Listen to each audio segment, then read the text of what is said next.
राउत को प्रतिमूर्ति को भांगिला प्रशासन। जगतसिंहपुर सियाली बेलाभूमि में बालीजात्रा कमिटी पक्षर दामो राउत एक प्रतिमूर्ति स्थापन कर 26 तारिख में उन्मोचन होबार थिला। एही निमंते फलक लेखा सरिथिबा सह निमंत्रण पत्र छपा होई बंटा सरिथिला।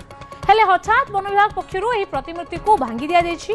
ए बाबदरे वन विभाग पक्षरु कोनोसी प्रतिक्रिया मिल पार नाही। जंगल जमी रे बिना अनुमति रे प्रतिमूर्ति निर्माण करा जायथिबारु एहाकु भंगा जायथिबार जणा पड़िछि। तो ए घटना को नै स्थानीय अंचल रे असंतोष प्रकाश पाइछि। अपरपक्षे सांसद विभू प्रसाद तराई घटना को निंदा करबा सहित राज्य सरकार तथा मंत्री को अवगत कराइबे बोली कहिछथि। डॉक्टर दामोदर राउतंकर आसंता 26 तारिख दिन प्रतिमूर्ति उन्मोचन होबार थिला। मूर्तिर संपूर्ण काम सरी जाइथिला किंतु फलक लागिला बेलू बर्तमान जो आमर रही जंगल प्रशासन डीएफओ एवं डायरेक्टर नेतृत्व में से फलक को भांगी दिगला। से स्टैच्यू को भांगी दिगला। ये स्टैच्यूटी स्वर्गत डॉक्टर दामोदर राउतंकर थिला। डॉक्टर दामोदर राउत पूर्व 5 थर मंत्री होती 7 थर विधायक होती। ये जगतसिंहपुर जिला नुहे समग्र ओडिशा बहुल अवदान थिला। तेणु ये जो मूर्ति की भांगी दिगला जो सियाली बालीजात्रा कमिटीर समस्त कर्मकर्ता एरसमावासी आज बहुत दुख प्रकाश करुचंती। देखंतु यह एक उद्देश्यमूलक भाव में करागला भाया लगुच।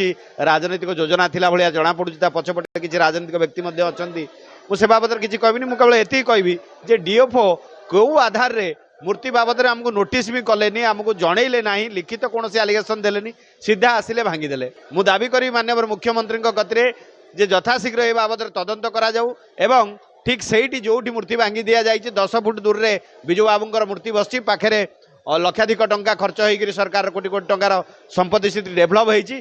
जदि सीटी जंगल जमी थिला ताले पूर्व मूर्ति सीट केमिति बसिला, घर द्वारा केमिति हेइतला।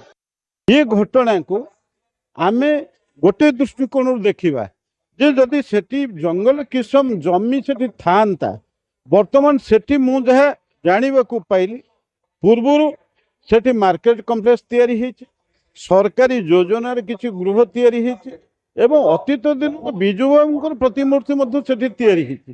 तेणु कौन जंगल विभाग गोटे गछ नथिला बेले जदि केही संगठन तांकर दामबाबूंकर प्रतिमूर्ति निर्माण करुछि, ये राजनीति तो ऊर्ध्वरे रही आमे अंतत चिंता करिबा उचित। कारण तांकर मृत्यु परे सी आ कोनोसी दल भितर आबद्ध नुहंती। तेणु सेथिपाई तांकर जो भली भाव रे प्रतिमूर्ति भंगा गला ये दुर्भाग्यजनक एवं सरकार पाखरे मु निर्दिष्ट भाव में कथा रखा चाहे ये प्रतिमूर्ति भंगा घटना रे सरकार स्वतंत्र भाव में तदंत करंतु।